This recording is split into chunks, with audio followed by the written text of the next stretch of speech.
Welcome to the Holy Post. CBS has canceled the top-rated late-night talk show. Was it really a financial decision, or was it done to get the Trump administration to approve a corporate merger? And when will Stephen Colbert actually come on the Holy Post? Then horrific images of starvation are coming out of Gaza as pressure builds on the Israeli government to end the war. But when does pro-Palestinian activism cross the line into antisemitism? Then historian Molly Worthen's new book, Spellbound, explains how charismatic political and religious movements have shaped America, and why they depend more on a compelling story than just a persuasive leader. Also this week, Phil is back from his European adventure with stories of schnitzel and chicken dancing. Hey, we've got a ton of great stuff on Holy Post Plus this week, including a bonus interview with Molly Worthen. Caitlin and I discuss a new research study that finds cynical people are perceived to be smarter, but are actually dumber. And there's a new episode of Know Your Heresies. And next week, we're releasing Chapter 3 of my new book, The World Born in You. As always, the very best content and engagement with the Holy Post media community is only happening over at Holy Post Plus. So to sign up, head over to holypost.com. Here is episode 680. Hey there, welcome back to the Holy Post Podcast. I'm Phil Vischer. I'm back. I'm here with Sky Jitani. Hi, Sky. Hi, Phil. Welcome back. Thank you. I'm here with Caitlin Shess. Hi, Caitlin. Hi, Phil. Caitlin's bookshelves are half empty. Half I mean, empty. it looks like this is the only one that's left. Oh, so 2/3, 3/5. How many shelves do you have that are empty? 1, 2, 3, 4, 5, 6. Oh, 6. Oh my goodness. Okay, so what's 1/7 empty? What's the word for that? I do not doing words, any not math. math. Same. Okay. It's 1/7. Okay, that's cool. Caitlin, why are you? Well, who's stealing all your books, Caitlin? What's going on? I'm packing up my books because I'm moving to Wheaton in a week. Oh my goodness! A week. She's A making week from today, I'll be there. Making the pilgrimage to the Holy Land. Mm-hmm. Yeah. That's fantastic. But we can't record next Monday because we're not all here. I know, so. which is great. Give me some time to unpack. Okay, we'll give you some time to settle unpack. Okay, here's the theme song. What's the news that you like the most? Who's your favorite podcast host? If it's breakfast, get your toast. It's Sky and Phil and the Holy Post. Sky and Phil and the Holy Post. And sometimes Caitlin. This episode is sponsored by Rocket Money.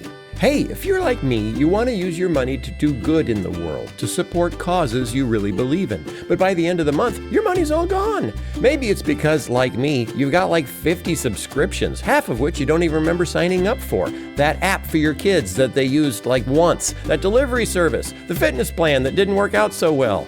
Rocket Money is a personal finance app that finds and cancels your unwanted subscriptions, monitors your spending, and helps lower your bills and free up money for the things you really care about. Rocket Money has over 5 million users and has helped save its members an average of $740 a year with over $500 billion in canceled subscriptions. I can see all my subscriptions in one place, and Rocket Money will help me cancel the ones I'm not using with just a few taps. Stop wasting money on things you don't use. Cancel your unwanted subscriptions by going to rocketmoney.com/holypost. That's rocketmoney.com/holypost. rocketmoney.com/holypost. And thanks to Rocket Money for sponsoring this episode.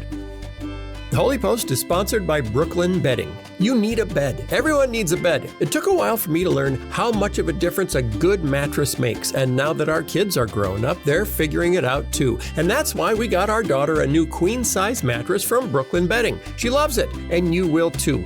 Brooklyn Bedding. They've been around for 25 years, and they're known for high-end comfort and quality without the high-end price. Pick your firmness, your height, your dimensions, and get free shipping from their factory in Arizona. Upgrade to Cloud Pillow Top. It's like a pillow that's a cloud on top. Try your new Brooklyn Bedding mattress for up to 120 nights. If you don't love it as much as we do, they'll help you return it or pick out a different one. You've got nothing to lose except a bad night's sleep. Go to brooklynbedding.com and use our promo code HOLYPOST at checkout to get 30% off site-wide. This offer's not available anywhere else. You have to use our promo code on the very last page at checkout to get this discount. That's brooklynbedding.com and use our promo code HOLYPOST for 30% off site-wide. brooklynbedding.com BrooklynBedding.com, promo code HOLYPOST.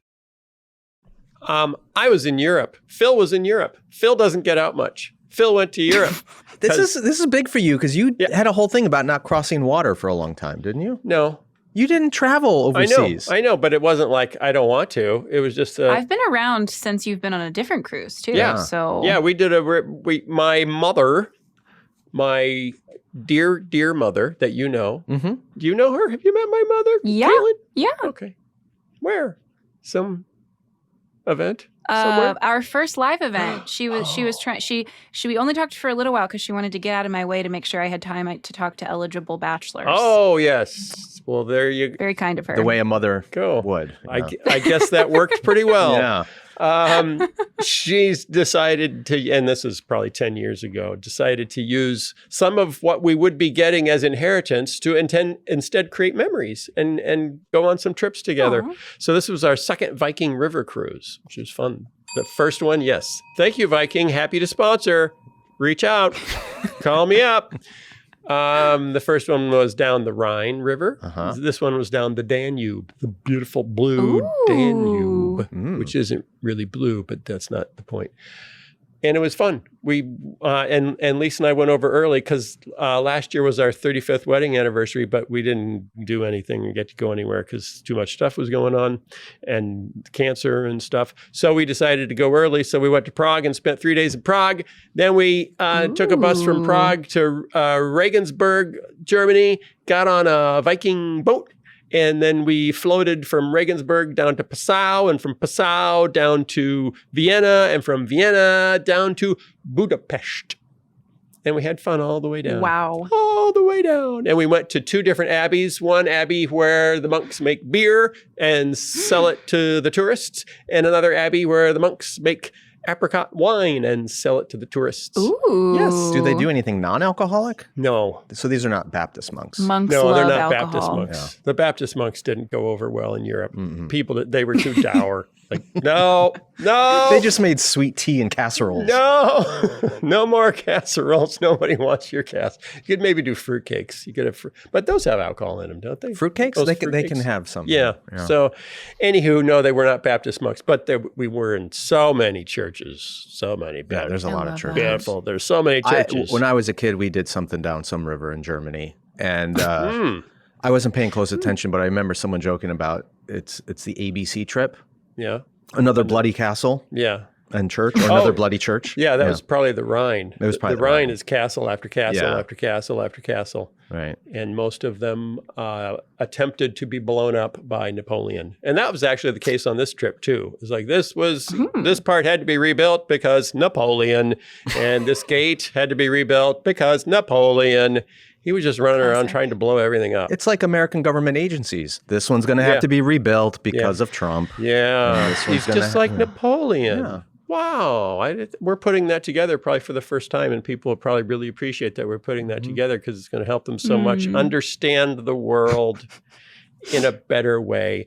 Things that I like, the architecture, the cathedral in Prague is pretty amazing. And like when I was in high school, I was pretty cool because I was into Art Nouveau illustration. Okay. You know, and that gets the girls. If you say, hey, you want to look at my book of Alphonse Mucha prints? People Was Matisse Art Nouveau? No, he was before that. No, yeah, this is 1920s. 20s. Like 1900 to 1925 Yeah. or so, before Art Deco. Anyway, Alphonse Mucha was the preeminent illustrator, Art Nouveau illustrator, and did advertising images and just classic. You would recognize his work immediately. But he did a whole set of windows in the Prague Cathedral, which are astonishing. You just stand there and it's like, wow, because he was just an amazing designer. So that was a highlight, seeing the Mucha windows in Prague. And the abbeys were fun. And wandering around, found a little coffee shop in Passau, Germany, and it had a second level that was decorated kind of like a 1940s apartment, which was really fun to hang out with. Not with. I didn't hang out with the second floor. I hung out in Well, a little bit. the second floor. Everyone wants to feed you a sausage, And if you say no to the sausage, then they want to feed you schnitzel. Mm-hmm. And if you say no to the schnitzel, they want to feed you goulash in Czech Republic. And we also went to Bratislava. I forgot about that. Went to Bratislava, which is capital of Slovakia. Also big on goulash. So what is goulash? it's a stew-like substance that we did not. Oh. I didn't need goulash. Is there cabbage involved? I don't. Sounds like there should be. Seems I don't like know. it. Hey, listeners, what's in goulash? I imagine there's multiple recipes Yeah, for I bet there goulash. is. that can There's do- got to be. It just doesn't sound appealing to, And we to did- the English ear. We did one excursion that we kind of regretted. Uh-oh. Yeah, and I guess it was a new one that they hadn't offered before, but it was a Hurrigan dinner, which is, I guess, a German or Austrian, this was in Austria, festival to celebrate the new grape harvest before you're going to make wine. Okay. Because there's vineyards all over the place. And they make a lot of wine, even the monks. And so you have this special dinner with music and wine testing and tasting. And so we signed up for it. So like, that sounds like a special cultural event. We'll do that. And it was more like, I think we're at Epcot Center and everything is dressed up for the tourists. And there's a guy an old guy with an accordion running around. He won't stop playing and leading everyone in songs. So like you had a sense that if there weren't paying tourists here, they would not do this. They would not do Yeah, this. this is not a custom No. that they... No, this was something that's, yeah. And then on the bus ride, and it was like a half an hour bus ride to get to the restaurant where they've set all this up for the tourists to give them an authentic, which means at one point doing the chicken dance. Because I think that's authentic to when the monks bring in the grape harvest, they all do the chicken dance on the way back. And They do YMCA and my brother, We Are Family. my brother Rob said at one point, before this is over, he's going to play Sweet Caroline. As one does. And he didn't, but we walked out onto the bus and headed back on the bus. The guy who was hosting us on the bus, it was like two different Viking ships, had maybe 40 people together with the guy hosting.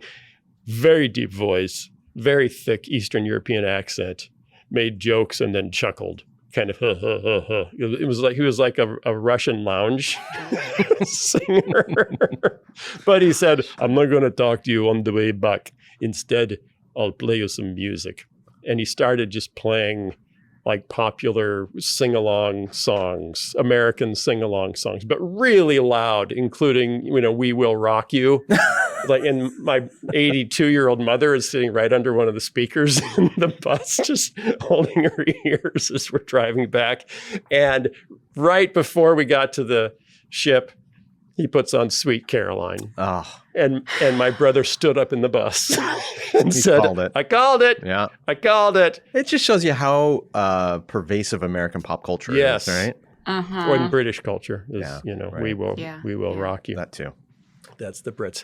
So anyway, we probably wouldn't do that again, especially because it was like $220 a head, Yeah. and they just give you lots of sausage and schnitzel and then come by with different bottles of wine and say, want to try? And we say, okay, sure, yeah, that's wine. And then, but the guy with the accordion just kept playing. On and on he played, on. And then Which makes you want to drink more. Then he pulled up people to dance, which is what led to the chicken dance. Ah. The assumption was, they're going to learn the traditional Hurrigan dinner dance. It's like, nope. Started out with the hokey pokey, ended with the chicken dance. Dude, they did sometimes on these cruises with the excursions, you get to do a survey at the end about which ones did you not rank that one very highly? We let them know what we thought of our $220 chicken dance sampling, schnitzel sampling party. But we had fun together. We're a family that actually enjoys each other's company, which we're very happy about. As you get older, it's like, I like to hang out with my siblings. It's a good thing. It is. You want to hang out with your siblings. Aw. Yeah. So that's what I did. Good for you. What'd you do while I was gone? Did you do a show? We did. Yeah, we worked, Phil. Oh, that's Really? great. We worked. That's great. Held down the ship. Wonderful. No schnitzel. No schnitzel. Sadly. That sounds like an expression. Like, no schnitzel. Yeah. I mean, seriously, no schnitzel. I'm being serious right now. I'm not blowing schnitzel. I mean it. How many more permutations of this can you do, Phil? Quite a few. Yeah, I know. yeah. Oh, I think it's going to come back up again. I'll stop. Our friend and future guest, Stephen Colbert, He's available now. Whoa. got canceled. They canceled the Late Show. Yeah. Yeah, he didn't get canceled. That means something else. Well, His show got his canceled. show got canceled by the Yeah, network. yeah, His show got yeah, canceled. Yeah, don't go all, with millennial terminology. He didn't say something that got him canceled. Stephen Colbert was not socially, well, he kind of did. I mean, he said, well, I guess there's a certain sense. in a certain sense, he did. It's being debated. Yes, it is. So the public story is late night TV doesn't make money anymore. We got to make some hard decisions. Yeah, apparently word leaked that the Late Show had been losing $40 million a year, Yeah. which is, It's not chump A change. lot. not nothing. That's some serious Yeah, schnitzel. if this podcast was losing $40 million a year, I'm pretty sure we'd be canceled. If we were losing $40 million a year, We'd be this in show should be a jail. lot better. But, Yeah. well, or one of us should be manifesting a lot more wealth. That's right. Okay. But there was no discussion about, because he has like a full-time staff of 200 people. Yeah. I mean, how many, if we did a daily show, do you think we'd need 200 people to do it? No. No, I don't think so either. Or the Ed Sullivan Theater. No, we don't need that either. It's just not cheap. I mean, it's nice. Yeah. We got the Wheaton Theater right across the street. Which we could is do that. Vacant because of like asbestos or something. Yeah, something. Oh, I don't know. gosh. So they didn't say, hey, can we reduce the budget? Could you cut your staff? They Right. just said, no, you're done. So do you think it's plausible that it wasn't part of the settlement with CBS and Skydance to make the Paramount Skydance merger go through? Okay. I've read and listened to some different people talking about this who have more media Mhm. insights, No, certainly than I do. I look to you for, Right, for yeah. media insight. And James, what's his name, who was on? McDonald. No, James, the guy who was on after Colbert for a while for the Late Late Show, the English guy. Oh. He's not James. Yeah, Corbin. Corden. Oh, him. Corden. Him. Yeah. Yeah.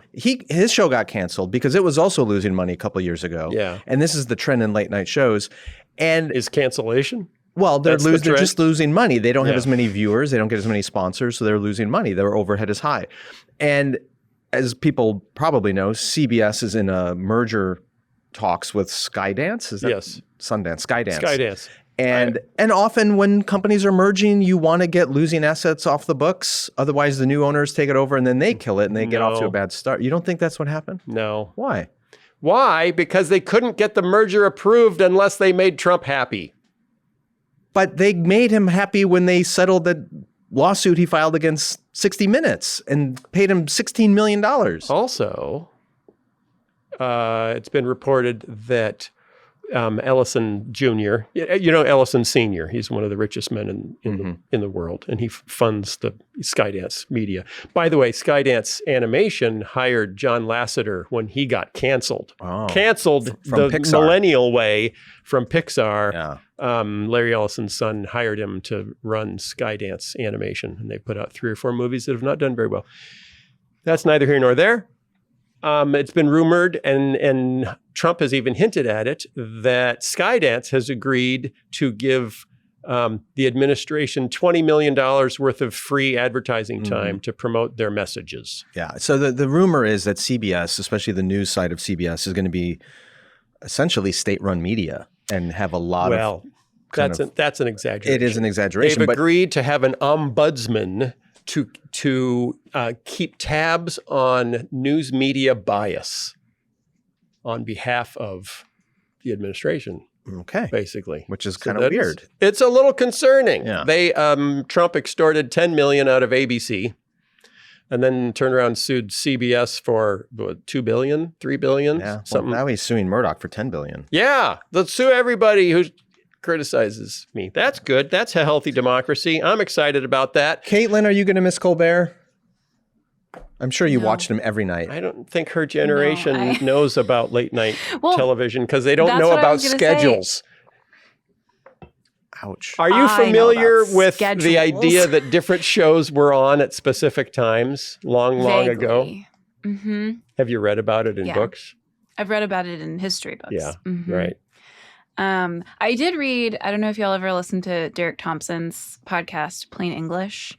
He did a whole episode about Colbert's cancellation. And I don't know how, I mean, I know even less about any of this, but one of the points that he made was along the lines of like young people watch TikTok and YouTube, and they're both not watching cable, and structurally they're more interested in people who kind of create a thing by themselves rather than belong to an institution or have that kind of like larger team behind them. So it's like the people that are making a ton of money right now are the people who like set up a phone and make an Instagram account. They're not having any of the institutional structure behind them. That's true often in politics right now, and it's true in media. And he's right that like I have never as an adult thought even a little bit about anything that's on TV. So I fit the stereotype there. I wonder if Colbert, I mean, he's going to come back in some form because he's just too talented and popular. Like Conan O'Brien had his show canceled from TBS, and he now has a podcast, and he's on YouTube, and I assume he's doing very well. He's got that HBO travel show. Yeah. He's doing fine. I imagine Colbert can do what he does and do it best without the overhead of 200 people and the Ed Sullivan Theater and without the constraints of CBS. I wonder how much cheaper The Daily Show is, with Jon Stewart. Because they're don't seem to be in any danger of getting canceled, or John Oliver's show. So maybe he moves to an HBO or, Netflix. Like, did you ever watch John Mulaney's show that he was doing on Netflix? So he was doing it live. Yeah. He was doing a live talk show on Netflix for, I forget for how many weeks in a row, but one a week. So maybe there's something innovative he can do there. I'm just wondering what it means for the press and the news media in America. More importantly, what do you think it means for Holy Post Media? Oh, only good things. If we play this right, we could be Stephen Colbert's natural landing place. Oh, we'd be happy. We'd be happy to host you, Stephen. He'll be disoriented. He'll be confused. He'll need some place to kind of, rehab his image. He could be our Catholic channel host. Yes. There you go. And he is quite representative of the average American Catholic. Yes, with Jim Gaffigan and his wife, Jeannie. Yeah. And Mike Birbiglia, who was raised Catholic but is no longer. I didn't know that. Oh, yeah. He talks about growing up Catholic a lot in his shows. He's one of my favorite comedians. By the way, if anyone listening to this has any connections to Stephen Colbert or his representatives, he's our dream guest. Please connect us. We'd love to get a little help making that put it together work. So. Okay. Okay. Bad stuff happening.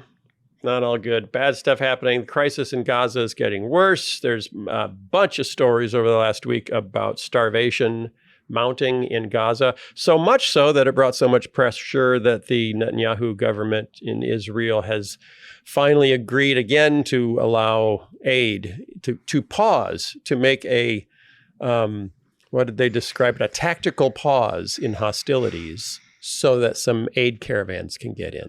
So that's good.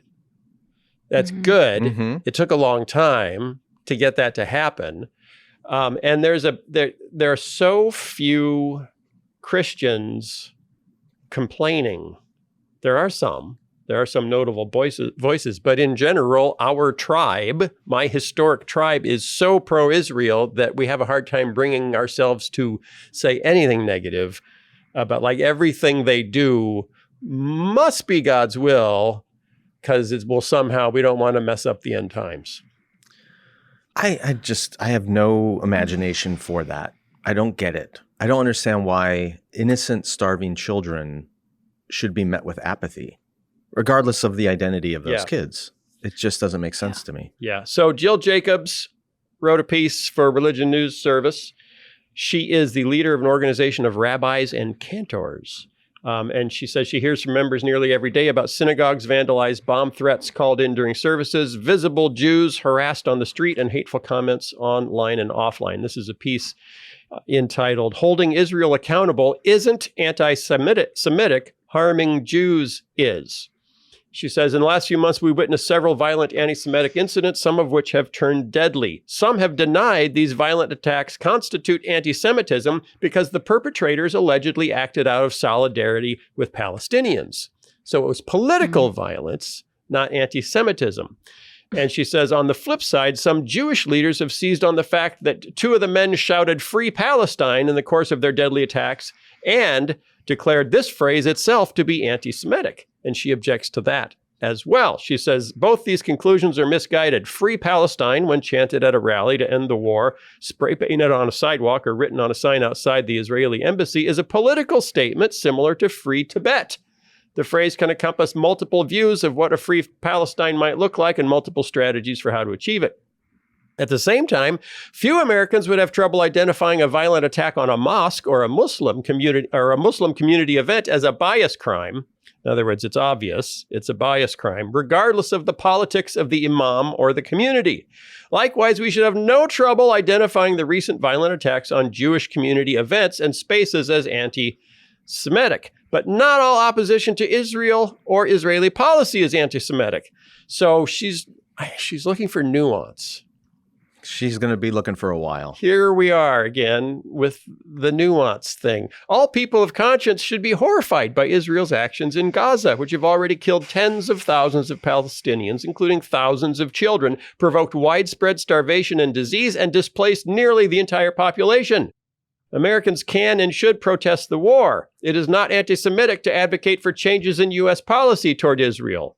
But when anger about Israeli government policy spills over into harassment or violence directed at Jews in the United States or any other country, that's anti-Semitism. Right.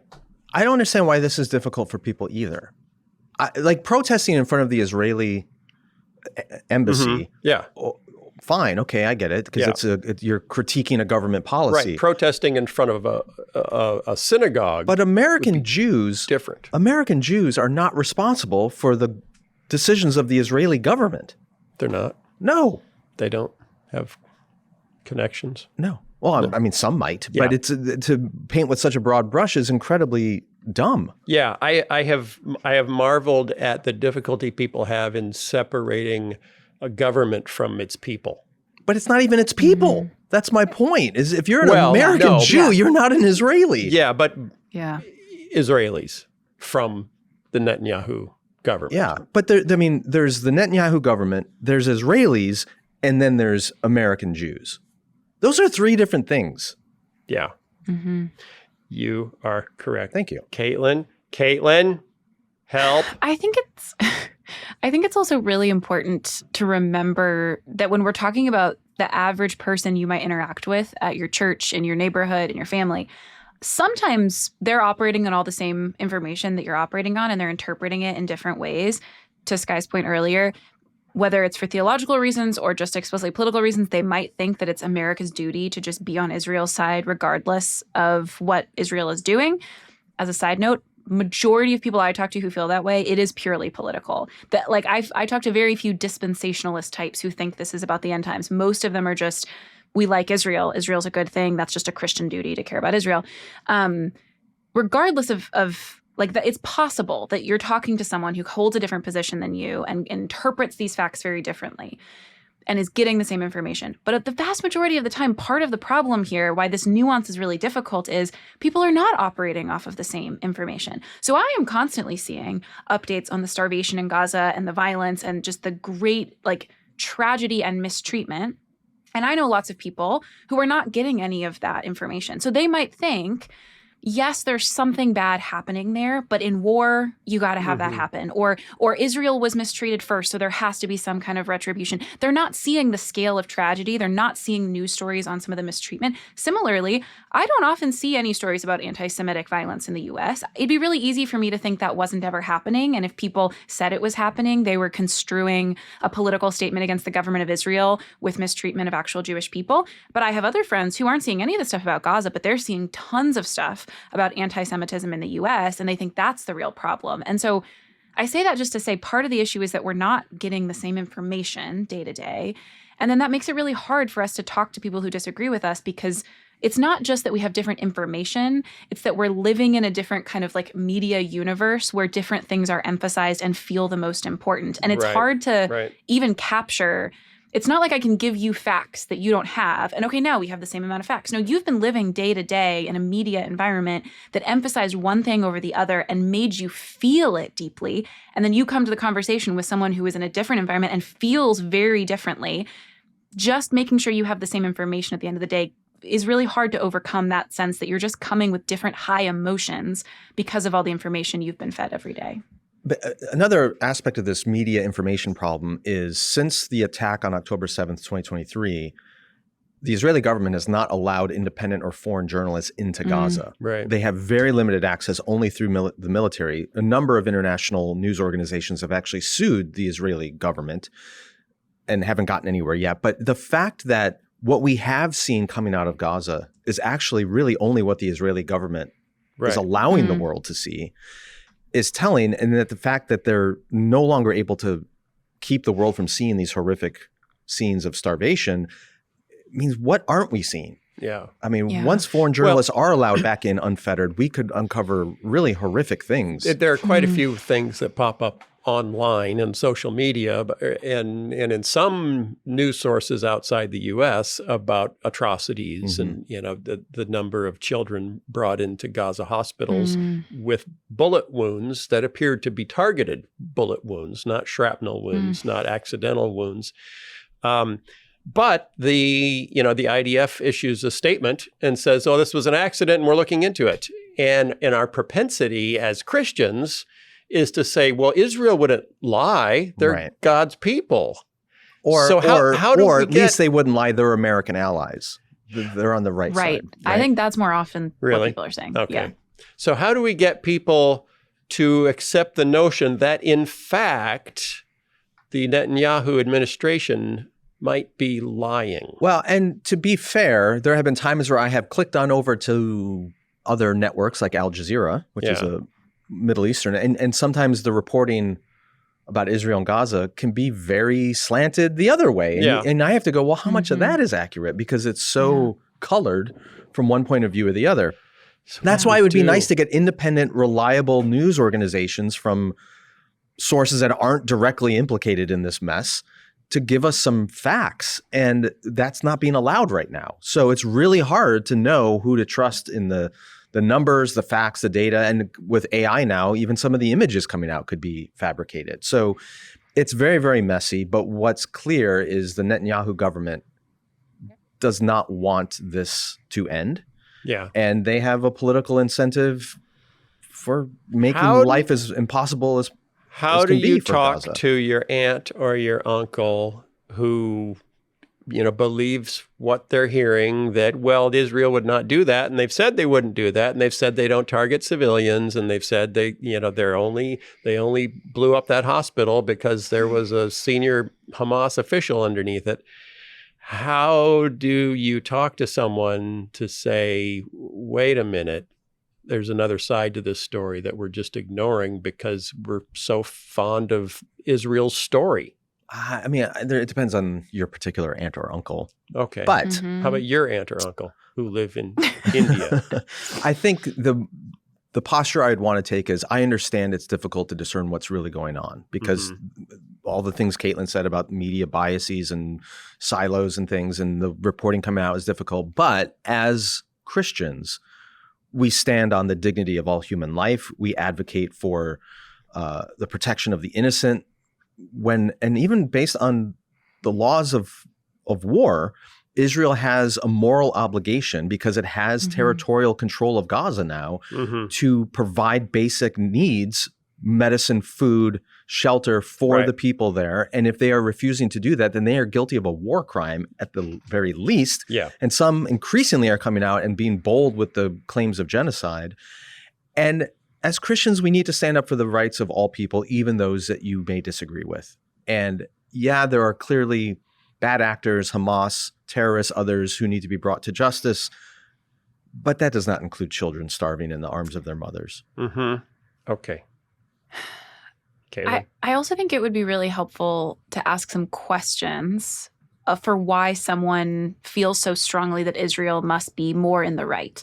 Because to the point of what we said earlier, there might be people who are going, I think this is part of, an end times plan. That's a very different conversation you might have biblically, theologically, politically, than if someone says, I hear much more often than the dispensationalist thing, I just hear it says that people will be blessed if they bless Israel. And so we want to be, a country that supports Israel. You could have a conversation about the difference between the people of God in the Old Testament and the modern nation state of Israel. But you could also just go to scripture and be like, how often does Israel do things it's not supposed to do? And God judges Israel for the things they're not supposed to do.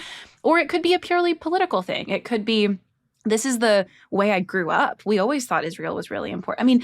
There were so many retrospectives written in the turnover from Biden to Trump of just how different generations of Democrats have thought about Israel, depending on how close they were to the Holocaust and memories of the Holocaust. So asking questions, you might end up with someone who feels really strongly about this for reasons that make sense to you. And you can start from there and just affirm. Like sometimes what people are looking for is just, I was taught this was important, and it seems like you don't think this is important. If you can find a way to draw out what they think is important that you can affirm and then say, but here's some other things that I think are really important, or here's some other information that might change your position.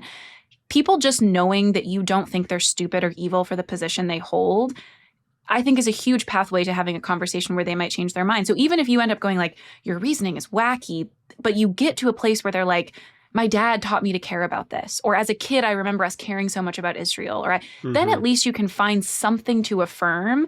And if people feel like you think they're a good person with good values, you can help direct that into something that you think is a better conclusion, not in a paternalistic way, but just in a like, let's find some common ground and let me treat you like a person that I believe you to be, who is, especially if you're talking to a fellow Christian, someone who wants to do God's will, someone who desires to know what the right thing is here. We deeply disagree. I think you're really misguided.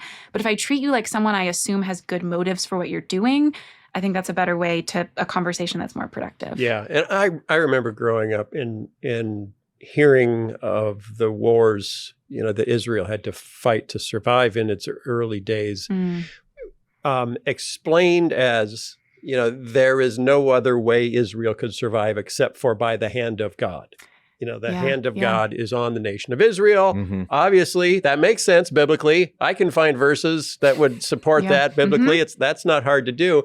But then it almost becomes like, what we're hearing with Donald Trump. The only reason Donald Trump still exists today is the hand of God. Therefore, he is anointed. I cannot criticize what he does because obviously God wants him to do it. And I'm seeing more and more parallel between, I can't criticize what Israel is doing because obviously God wants them to exist. It's a circular argument though, because what it's saying is that success is evidence of God's blessing, therefore you should continue to support their success. And it goes around and around and around. And there's so many passages of scripture that totally debunk that. And this is the essence of what Jesus was arguing with the religious leaders about all the time, is if people were rich and successful and healthy, they were assumed to be righteous and in God's good favor. And if people were sick and poor and homeless, they were seen as being judged by God for their sinfulness. And so people's circumstances defined God's blessing or curse. So you look at Israel and go, well, they've won all these wars. It must be because God's blessing them, therefore we should be on their side. It's like, no. Sometimes you can be rich and successful. That's why Jesus said it's easier for a camel to pass through the eye of a needle than for a rich person to enter the kingdom of heaven. He was debunking that whole way of thinking. But we have to have the temple rebuilt in Jerusalem so that Jesus can come back. No, we don't. The temple's already been rebuilt. Where? It's us. The Mall of America? No, it's us. Our temple is the Mall of America. No. It's us. It's the people of Jesus are his temple. Jesus is going to come back and land on my shoulder like the east gate of Jerusalem because I'm the temple. Yeah, I just don't have time for this. Okay, that's okay. Anything else you want to talk about? What do you mean, me? You're the one leading the show. You just got to get back from that vacation thing. I was going to bring up Chip and Joanna Gaines, but I don't know because they did a thing that got them in the thing with the stuff and the people on the right.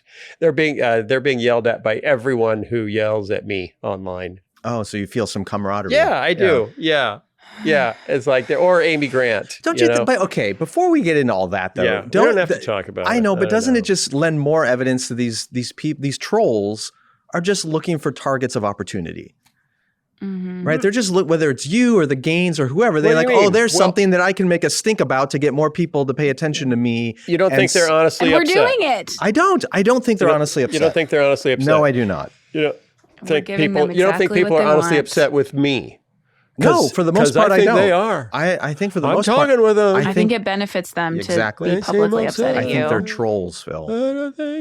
But couldn't they just say the same thing about us? You're just trolls looking for things to be upset about. A troll under a bridge isn't actually upset when somebody crosses their bridge. They see them as a dollar sign. I can get something from that. Am I a troll? No, you. How do I know? How do you know what? That I'm not. That I'm not doing the same thing. Keep each other from that. That I'm not doing the same thing. Because you're not making money off of picking controversies. Really? Yeah. I just brought up Chip and Joanna Gaines. That's a controversy. But you're not trying to make money.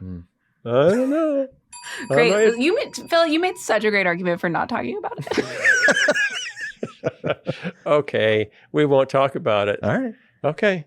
All right. We're not going to talk about it. So I guess we'll just end early today. All right. Well, we're going to go. We have a really great guest and it's going to be fantastic. We appreciate you guys for hanging in here with me when I'm away. And then when I come back and I'm a little disoriented because I'm trying to get my sea legs back under me. And I don't remember how podcasts work. You were on a riverboat. I was on a riverboat. I have sea legs involved. River legs. I had river legs. River dance? Oh. I was doing the river dance down the beautiful blue Danube. Which VeggieTales episode utilized the song Beautiful Blue Danube? I have no idea. In the score. I don't know. Caitlin? I don't know. Caitlin, it's the song. It does sound familiar. We used in the background as we introduced the Stuff Mart in Madame Blueberry. That is easily the VeggieTales I have seen the most number of times. Yep. There you go. Yeah. Aren't you excited, America? Aren't you excited that what you've learned this week is so amazing from us? And now you're going to learn more from the guests. Go to Holy Post Plus. Check out all the new stuff that everybody's doing. Lots and lots of new stuff. You can learn stuff from Caitlin. You might be able to learn stuff from Sky. I don't know. I haven't checked. But there's a whole show that's just about learning stuff from Caitlin. Questionable. I know that for sure. Yeah. And enjoy the guest, and we will see you next week. And everyone, get on social media and tag Colbert and tell him to come on our show. Oh, yeah. Yeah, get on social media to tell. Yeah, now that he's not, he's still going to be busy for he's got a year. Free mind space now. Free mind space. Yeah. Free Colbert. He's just like, what Christian podcast will ask me to come on? Yeah. Yeah. But where can I get in? Here. Stephen, right here. We'll make you feel at home. Okay. See you next week. Bye. I've got a true story. Amanda and I had a long weekend getaway planned for Cape Cod this summer with some friends. She told me weeks beforehand that I needed to get some new clothes for the trip, but I totally forgot. Then, just the day before we left, a new sponsor to this podcast called Poncho sent me 3 of their shirts to try. So I took them with me to Cape Cod, and I'm not kidding, they are my new favorite shirts. I don't know what kind of fabric they use, but it just feels great. These shirts are seriously comfortable, and they stay cool in the heat. They breathe, and they look fantastic. Here's the best part. They are truly all-day shirts. I wore one of my Poncho shirts all day while hiking around Martha's Vineyard in shorts, and then in the evening, I just threw on some pants and wore the same shirt out to a very fancy dinner. Poncho shirts can dress up or dress down depending on whatever you're doing. And every one is backed by the Poncho Promise. Free shipping and free returns, free exchanges to make sure you get just the right fit. They have a whole bunch of different styles, the original, the Western, denim, and ultralight. You can get them in short or long sleeves, regular or slim fit, and in a ton of colors and patterns. So if you've been looking for the perfect shirt, something breathable that fits great, feels even better, and stands out in a good way, give Poncho a try. Go to ponchooutdoors.com/holypost for a $10 off coupon on your first order. That's Poncho Outdoors, PONCHO outdoors.com/holypost for $10 off and free shipping. And thanks to Poncho for my vacation shirts and for sponsoring this episode. Right now, we're watching something remarkable. Love him or hate him, Donald Trump has built the most influential political movement of my lifetime. MAGA has reshaped American politics and American culture. But his movement may now be unraveling because of the Jeffrey Epstein controversy. Trump and his closest allies built MAGA on a narrative of conspiracy theories. Elites are ruining America. They've rigged the system, and they're keeping the little guys down, but Trump is the champion who will end the corruption and make America great again. No one epitomized this conspiracy theory better than Jeffrey Epstein, the convicted and now deceased billionaire who trafficked and sexually abused minors. For years, MAGA was told that there's more to this story and that the government was covering it up. But now that Trump is back in power, he's refusing to release the files, and he's told his followers to just forget about all of it. So the MAGA faithful are now facing a crisis, a choice. Do they remain loyal to their charismatic leader and let go of the story that has fueled their movement? Or will they hang on to the conspiracy theory and turn on their leader instead? What's unfolding right now in the news is a perfect illustration of the themes in Molly Worthen's new book, Spellbound: How Charisma Shaped American History from the Puritans to Donald Trump. The book looks at all kinds of charismatic movements, both religious and political, and how they've shaped our culture and what gives them so much power. Her central argument is that these movements are ultimately built on powerful stories and not just compelling leaders. And the current MAGA Epstein crisis is putting that theory to the test. Molly Worthen is a professor of history at the University of North Carolina at Chapel Hill and a freelance journalist. In our conversation, we talk a bit about MAGA, but we also look at earlier movements in American history and why some of them were focused on building institutions, while others were all about tearing them down. And we recorded a bonus interview about the rise of Pentecostalism in the US about a century ago, and the many other supernatural movements that emerged in that same era. That conversation is exclusively for Holy Post Plus subscribers, so again, to sign up for that, go to holypost.com. Here is my conversation with Molly Worthen. Molly Worthen, welcome to the Holy Post. Thank you for having me. Before we got on the air here, I was saying it was nice to meet you, and you reminded me that we had shared a car together at some point on some CT event. So I apologize for not remembering that. Your new book, Spellbound, it's my kind of book because it's history. I love history. I mean, you teach history, but this was, there's a lot in here. You cover the entire scope of American history and the way charismatic movements and leaders have affected it. But towards the very end of the book, you talk about a couple of paradoxes that I think, I mean, you're summarizing the book, spoiler alert, but everyone should read the whole thing. I want to talk about some of those paradoxes as a way of kind of giving people a sense of what you mean by charismatic movements and leaders and all that.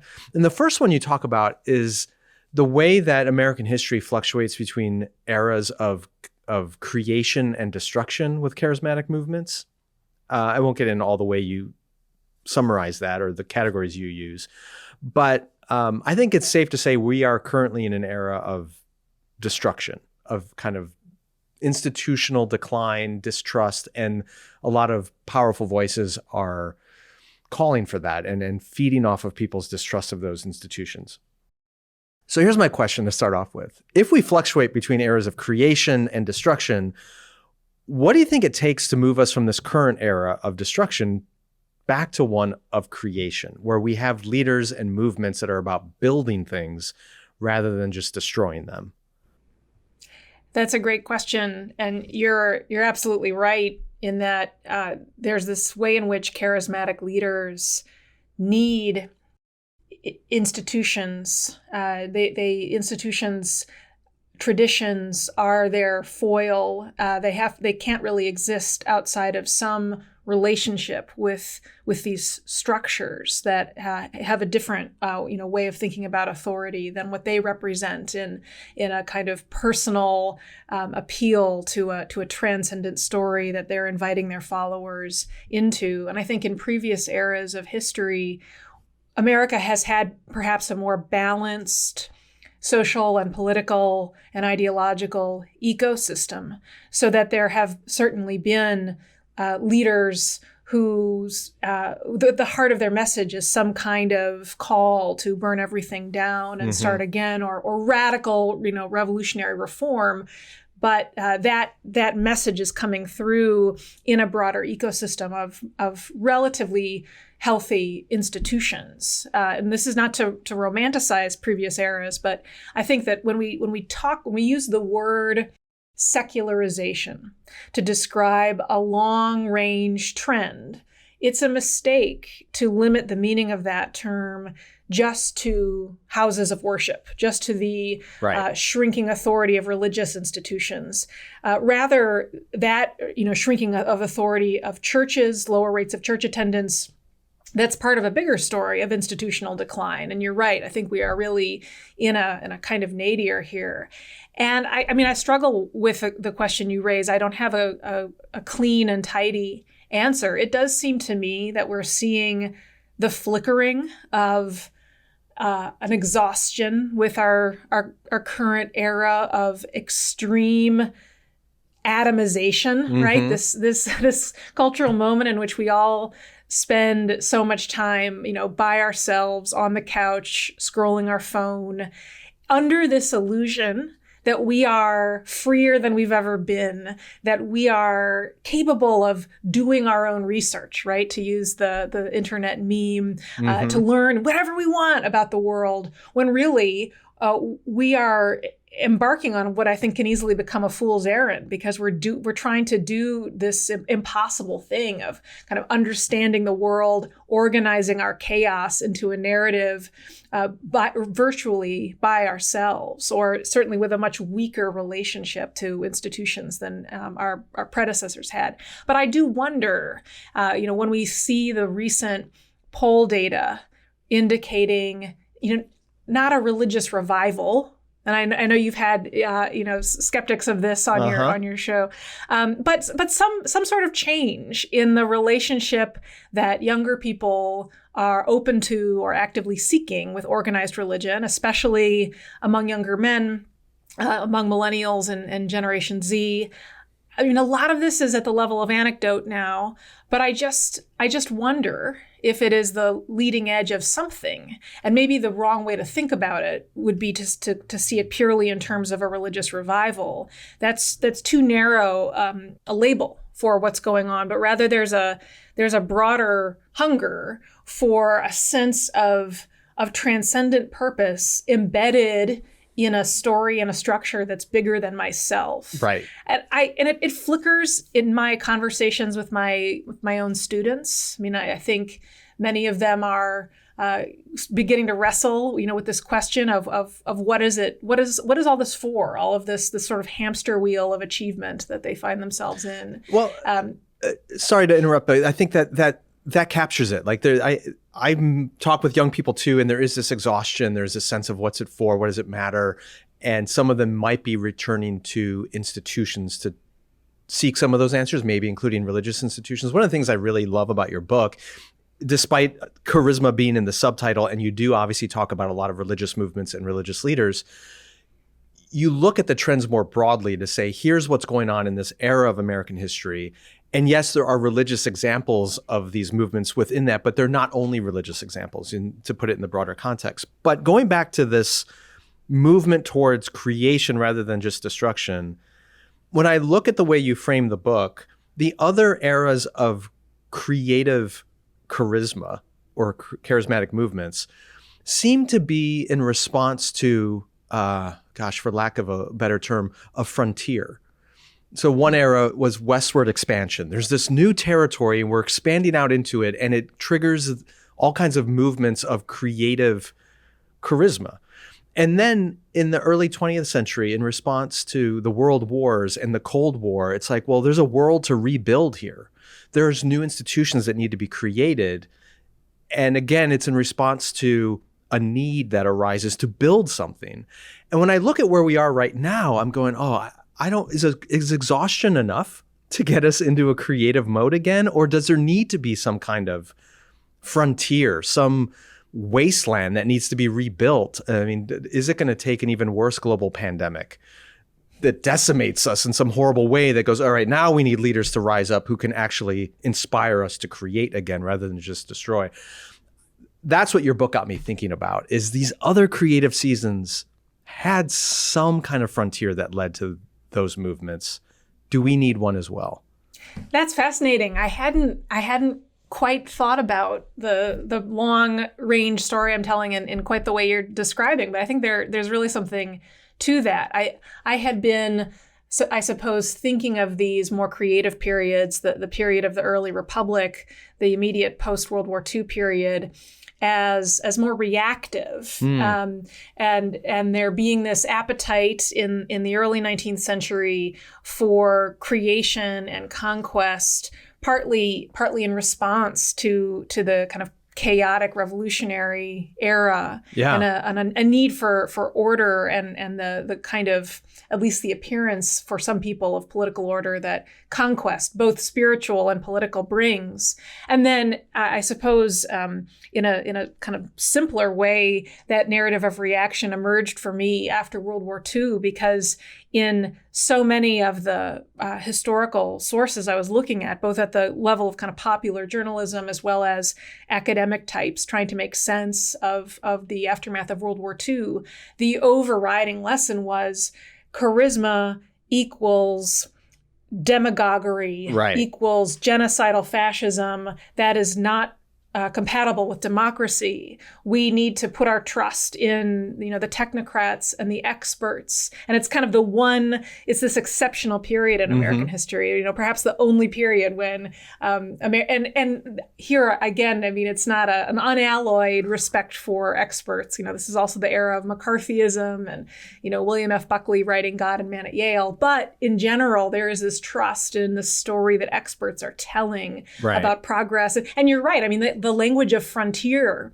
is explicit in that period, in John F. Kennedy's New Frontier, in the space frontier.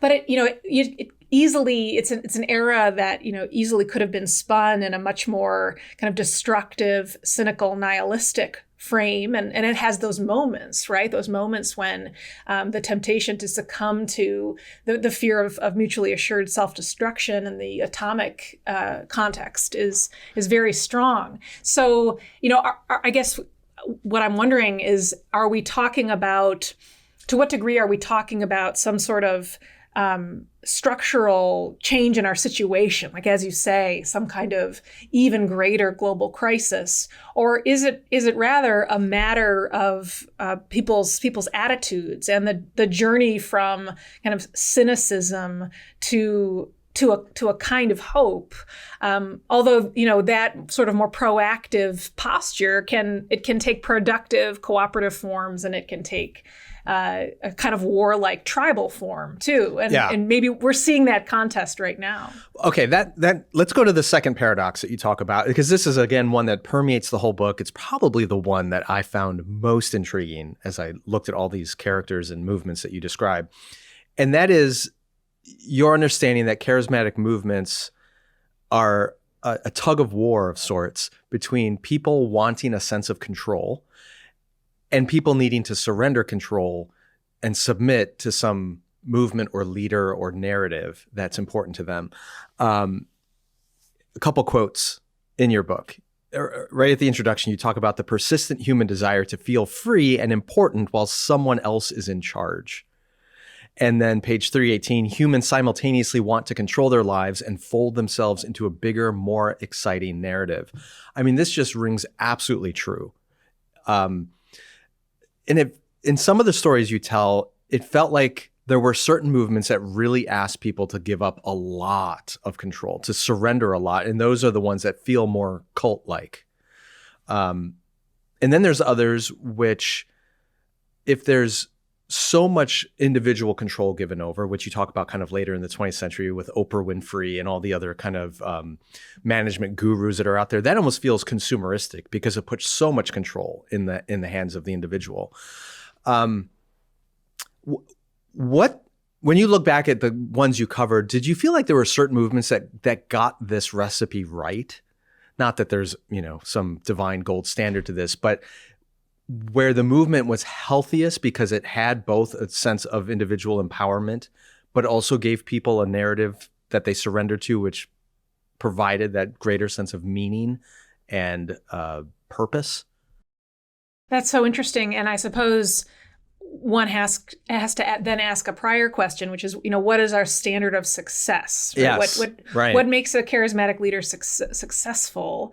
This is highly debatable. And, in many ways, charismatic leaders, they more often crash and burn and end in, at least in the short term, failure if we're judging by their ability to achieve their particular platform of social or political goals, then they do long-term success, because charisma, it as a kind of authority that is more located in a personal relationship that a leader is cultivating with followers, and a claim toward a kind of transcendent set of qualifications and abilities in the eyes of the followers.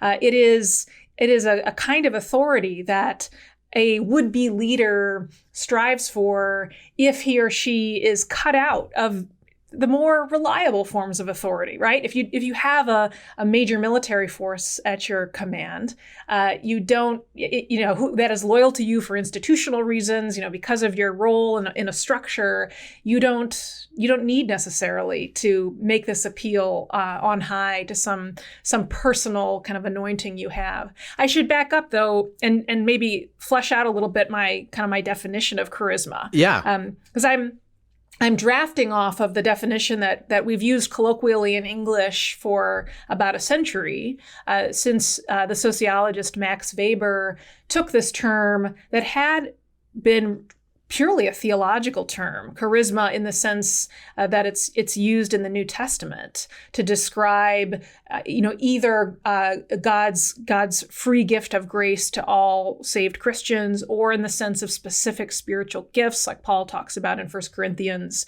the gift of speaking in tongues or prophecy and so forth.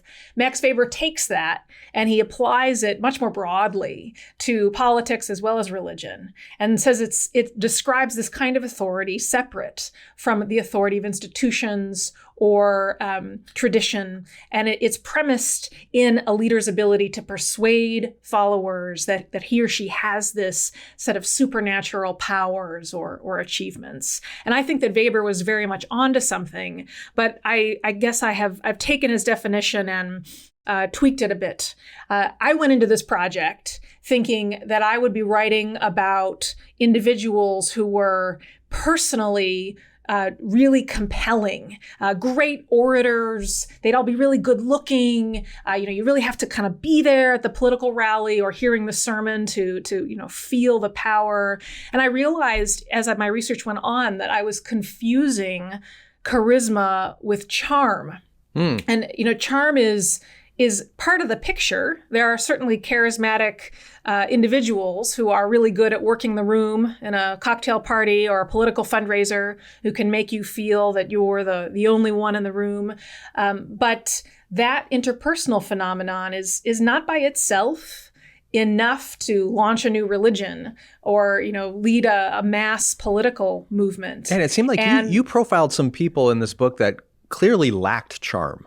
Yes. They did sure. did not have the interpersonal qualities or even the physical qualities sometimes that you would associate with a dynamic leader. And yet they clearly had a charismatic impact and launched movements of people. So your point is really well taken.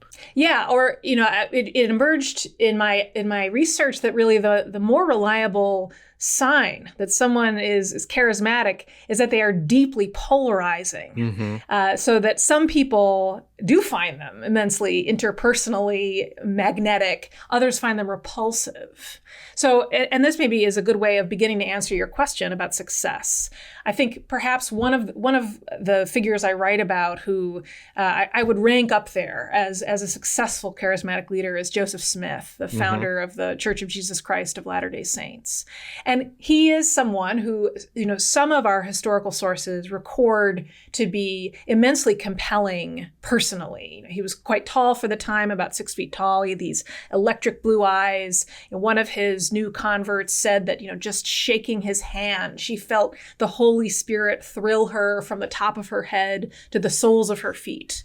But you can find just as many other records of skeptics meeting him and writing that, this guy, why would anyone take him seriously? Right. He's a clown. His hands are kind of weird and fat. I want nothing to do with him.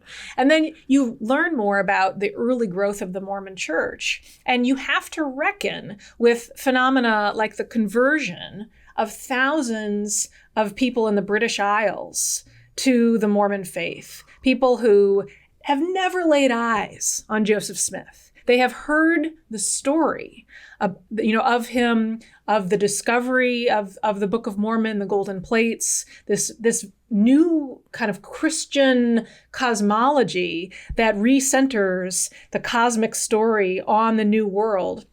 And they are so persuaded that they uproot their lives and move across the ocean thousands of miles to this tiny little town, Nauvoo, Illinois, on the banks of the Mississippi, to live with this prophet they've never met, right? So what's going on there? Mm-hmm. Clearly, it's a mistake to think it's all about Joseph Smith, the person. And this helped me solidify my hypothesis that the heart of charisma is really in the story.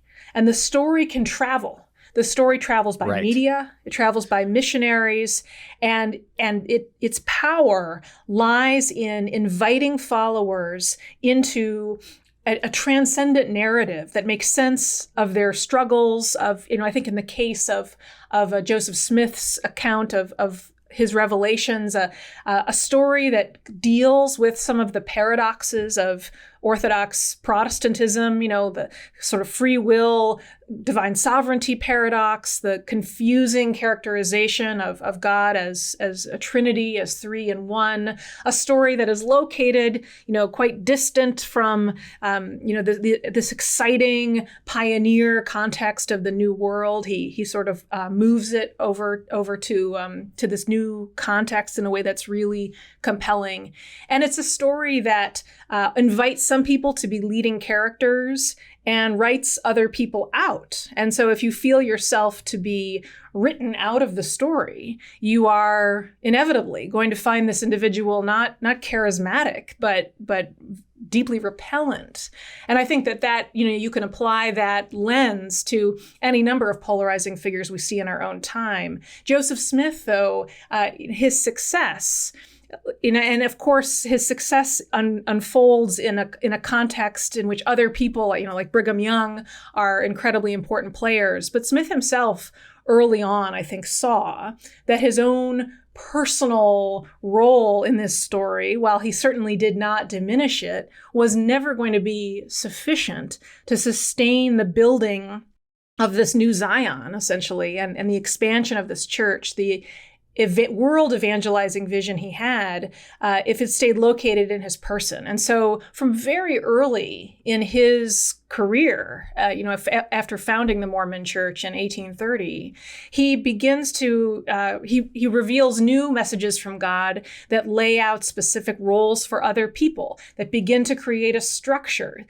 begin to lay out rituals that really make clear, how one lives out this faith to reach ever higher levels of celestial exaltation. I think he had an instinct for laying the groundwork to do what Max Weber would have called routinize his charisma. But we could talk about other cases where the immediate movement failed, but there's a kind of subtler, long-term cultural resonance that would make me reluctant to say even, someone like the Puritan heretic Anne Hutchinson, right, who ends up banished and her followers scattered after just a couple of years of success, or the Black nationalist Marcus Garvey, whose Universal Negro Improvement Association seems to go from this swelling movement between 1916 and around 1920-21 to quite decimated when he's deported by the federal government. But there's a kind of afterlife in his legacy, right? So I think this question of success is an open one. It is, but I appreciate the fact that you put the story at the center of these things rather than just the leader. Clearly, a leader has a role and an important one, but it's the story. And so even when the leader doesn't last, when Anne Hutchinson is gone and dead or Garvey is deported, the story they told can still carry resonance and things can go on. One of the themes that you talk about repeatedly in the book is the way that the stories around these movements help people find both meaning and purpose, but also very often there's a component of secret knowledge. Like, here's the right way to understand the world, or here's the right way to understand what you've been experiencing, an explanation for what you've been experiencing that the established institutions aren't able to provide for you, but I can, or we can. I want to bring this in the contemporary moment to timestamp our conversation. We are talking on the afternoon of July 17th. And you end the book, or towards the end of the book, you talk about the rise of Donald Trump and his movement. And some people are speculating that movement might be fracturing right now because one of the central stories that movement has been built on is one of a conspiracy theory around elites, and it gets really gross really quickly, and Jeffrey Epstein. And it's fascinating to watch how Donald Trump and his followers are feuding with one another about this story. And I wonder if it's an example of a charismatic movement fracturing because it's turning in on itself. The very story that it was built on is being unfulfilled by its leader. I don't know if you've been watching the news or if this is just a cul-de-sac that we're not going to be able to get through. If you've been watching the news, have you been looking at this story through your scholarship and what you uncovered in the writing of this book? And if so, what does it reveal to you? That's so interesting. And I think it's probably still too early to tell whether this is just a kind of blip or whether it will really gain traction. But I think you're right. And I think the so far surprisingly sustained criticism of Trump by some of his most devoted followers over what they see as the suppression of this information that would further reveal the intricate conspiracy of child sex trafficking that they see as really at the heart of Democratic elite activity. It is perhaps an example. It's a piece of evidence that shows us the way in which the story on which Donald Trump's charismatic appeal is built is more powerful and about more than him as an individual. Right. And we're at a point where he is acting kind of he's contravening the story, and that's what's creating the tension. So he kind of came onto the scene in a way politically using the conspiracy theory that Barack Obama was not actually born in the United States and therefore was an illegitimate president. And throughout different steps in his political career, he has cited different conspiracy theories, and they all share the commonality of the elites, or more specifically, the Democratic elites, are not telling you the truth, and they're manipulating the government and the society for their benefit, and you are the victims of this. Of course, the big lie, the Stop the Steal movement in 2020, the whole election was stolen, one thing after another, but they all play on that same trope. And the Democrats are demonic pedophiles who drink the blood of children. I mean, that sounds almost crazy, but that's a well-traveled story in a lot of MAGA circles. And so the Jeffrey Epstein thing and the Trump administration refusal to release any documents, or who are now saying there's no there, and all the conspiracy, it's a central pillar of that charismatic movement. And their leader is saying, just forget about it. Don't worry, just move on. But it feels to me like if you don't validate that for your followers, will they begin to question the other conspiracy theories that also rely on the foundation of a grand conspiracy by Democratic elites? So I don't know. It's a fascinating moment, just having read your book, to watch this unfold and go, yeah, the story may be more powerful than the leader. And what happens when the leader contradicts his own story? My very cautious guess will be that this does not peel off that many supporters from Trump. I guess it seems to me that the human love for being in the know and the appeal of having a sense that you have a view on reality that others don't have is so strong. And I also think that Trump has been quite brilliant at crafting a set of kind of intertwined stories about himself and about the country since long before he formally expressed interest in politics.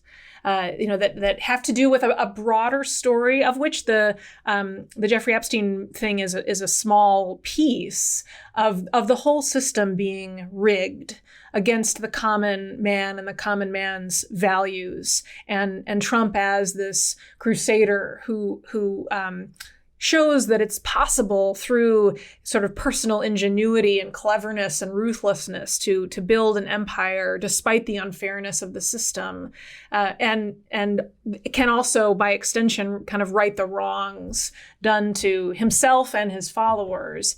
There's like an underlying gravitational pull to that narrative and that self-understanding, because if you were to use this current moment as if you were to pull on that thread and then kind of dismantle the whole story, you're asking followers not just to change their narrative of democratic elites and elites in general, or decide maybe they ought to locate Donald Trump among those elites and no longer see him as this outside crusader. But you're also asking them to change their own self-conception.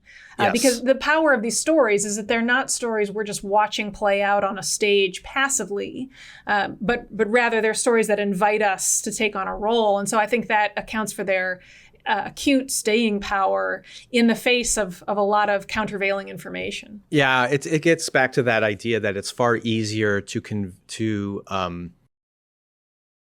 manipulate somebody than it is to convince them that they've been manipulated. And yeah. Anyway, last question before maybe we'll go into a bonus segment for our Holy Post Plus subscribers. This third paradox you talk about at the end of the book is that as American history has become increasingly secular, as we've become more scientifically proficient as well, it has not meant we've become more rational. That we still have this proclivity for sometimes really outrageous and bizarre expressions of charismatic movements. You would think that with the declining engagement in churches and formal religion, that we would see some of these more mystical and fantastical movements kind of just drift off into the past and into history. But that's not what we're seeing. And explain why that's important, or what that reveals about human nature, that despite the decline of organized religion, we're not seeing a subsequent decline in irrationality. The book is really about both kinds of charisma. It's about charisma in the sense of a political or religious leader's ability to foment a large movement and activate people. But it's also about charisma in that original New Testament sense. Right. These unbidden, uncontrollable expressions of, what religion scholars used to call enthusiasm, right? That's the kind of old-fashioned word that I still rather like for it. And often these are expressions that have been labeled by other people in quote-unquote mainstream society as weird and bizarre. I'm trying to suggest in the book that in every period, including our own, it's more fruitful and accurate to talk about a continuum and to see that hunger for contact with the supernatural, a sense of that God is tapping you on the shoulder and selecting you to be his tool, his agent. That has this very straightforward manifestation in, say, a Pentecostal worship service, but the underlying hunger and dynamics are not totally different from what we see unfolding in relationships that people who think of themselves as quite secular might have with a movement that really activates them.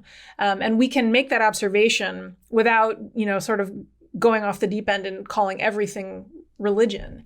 And so I think kind of setting aside the question of what is or is not God's supernatural action in the world.